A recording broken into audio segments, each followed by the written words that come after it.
itu alat tidak sesuai. Oke. Iya, alat kondisinya lumayan Parah. rusak. Parah. Dan ya karena cuaca, kemudian sound juga.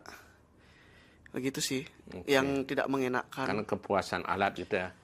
Nah, kalau kita bermusik tentu kepuasan yang utama. Iya.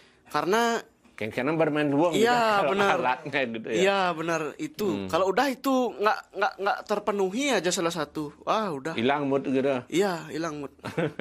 Oke. Kalau Dika pengalamannya gimana Dika? Ya salah satunya itu juga sih. Kita udah ngaransemen musik sedemikian rupa, latihan berminggu-minggu, tapi kejadian di venue amburadul monitor saya mati. Itu nggak kedengar apa. Time gitu Dika? Sering. Pernah beberapa kali. Kan kalau itu pede aja Dika tempatnya. Iya, kalau kita kan musisi ya, kan yang jadi vitalnya itu kan di sound. Iya.